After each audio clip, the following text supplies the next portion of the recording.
Watching Avatar the Last Airbender for the first time. Hi, I'm Taya, one half of Your Little Sisters Productions. I'm a writer, director, and storyteller.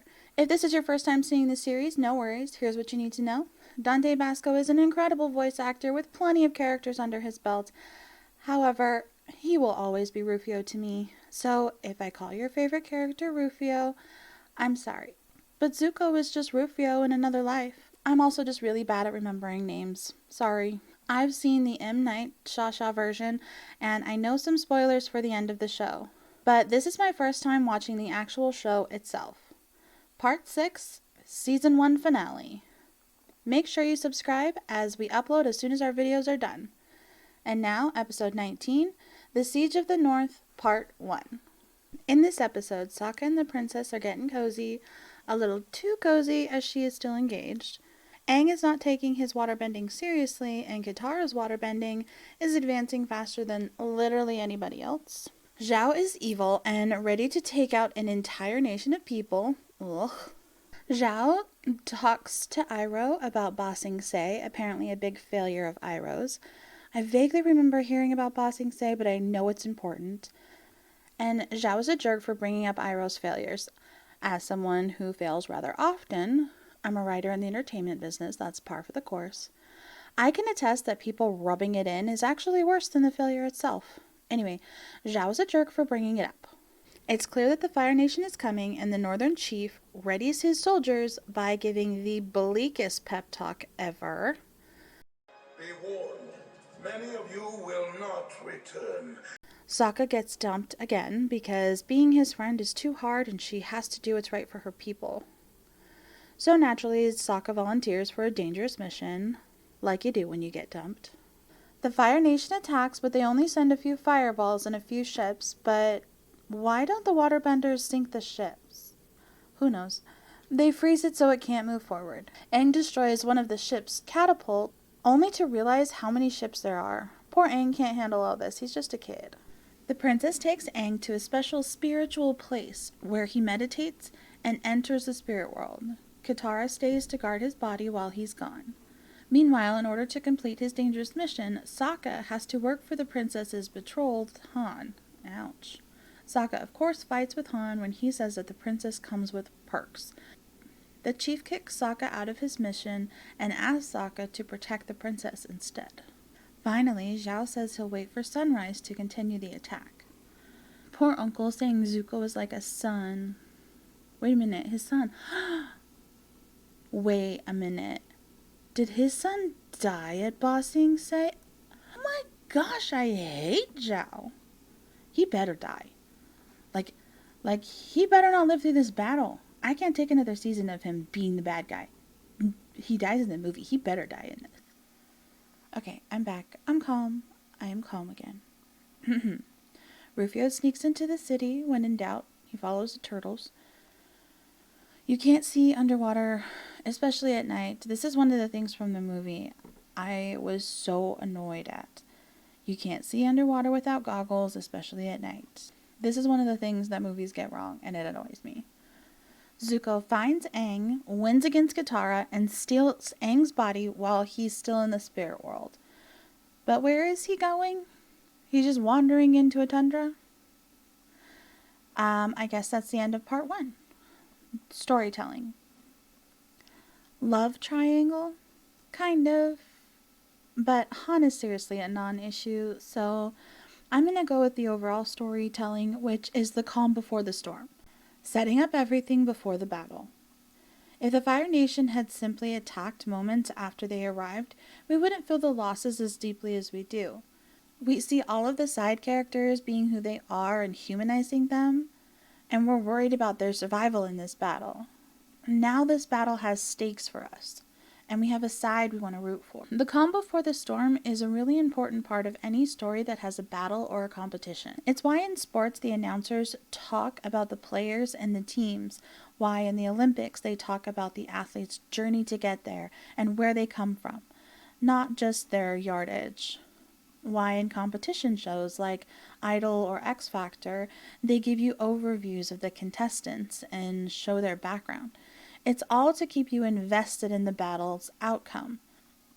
You can have the most epic fight scene ever in your story, but if the outcome doesn't directly affect the audience, then they'll get bored. So, right before the fight begins, you have a calm moment to remind everyone who to root for and who they might miss after the battle's over. Alright, on to the last episode of Season 1, or Book 1. Episode 20, The Siege of the North Part 2. Aang is in the spirit world asking for help. The only one old enough to help is Ko the Face Stealer. Show no emotion or he'll steal your face. Aang is not cut out for this mission. Back with his body, Zuko's plan of wandering into a blizzard proved flawed, and he is now holed up in a cave monologuing. He talks about his sister. He hasn't talked about her before. Y'all said she's a great character. I'm excited.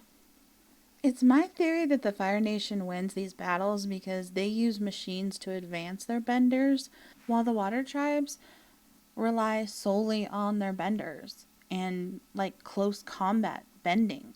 That's it. Zhao is going to take out the spirit. Oh, it was the fish. This was in the movie. It's kind of coming back to me. Aang goes into a creepy cave in search of Ko the Face Stealer. $5, it's probably just the monkey. Holy nightmare fuel. No. Ah, no.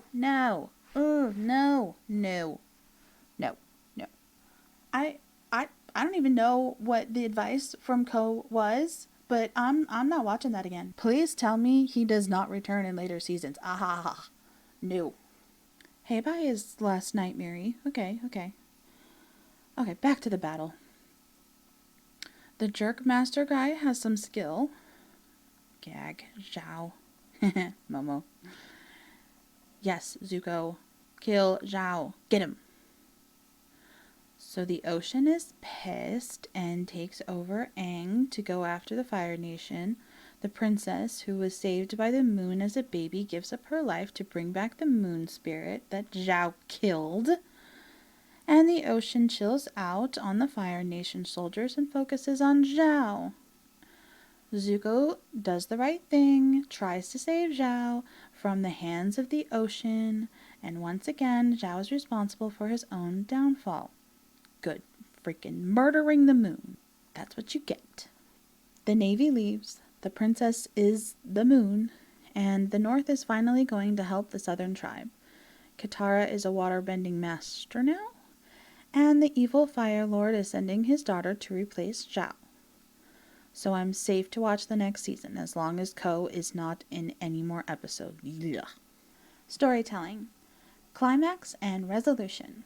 This is obviously the climax of this season, or the big boss fight of the overarching story. Within the episode, it is the story of hubris, or the myth of Icarus. It's when a character becomes so self-delusional that they can only see their own glory and lose sight of the more powerful workings of the universe. In the original myth of Icarus, Icarus was given man-made wings by his father to fly. He thought he was so glorious he could now do as he pleased. However, he didn't heed the warnings of his father and flew too high, and the sun melted the wings and he died. Zhao was given the knowledge of who the spirits were, and instead of just holding the fish until the soldiers defeated the city, he ignored the warnings of Iroh and Aang, flew too close to the sun, and just had to kill the fish, setting off the events that would lead not only to his defeat, but his death. Good riddance.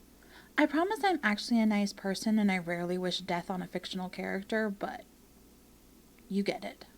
Alright, and that is season 1. My overall thoughts on season 1. What I liked. The storytelling, obviously. I think this show is used so often in storytelling how-to videos because it really does use every type of storytelling and does it completely right. So many TV shows and movies use these same stories and fall flat at the endings or get the message wrong by failing to subvert the trope properly. Sokka, who I was surprised I liked so much.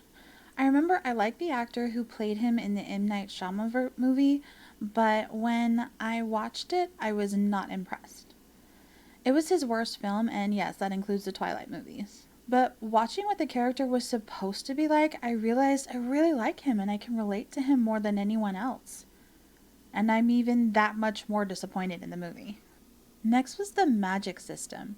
Bending is such a great magic system because it can be explored in so many ways, which opens the world building to so many possibilities. Speaking of world building, world building. I think they did such a good job at showing the world from the politics to the wildlife. I felt like I understood this world from the get-go because of the characters' interactions with it. What I didn't like. Katara.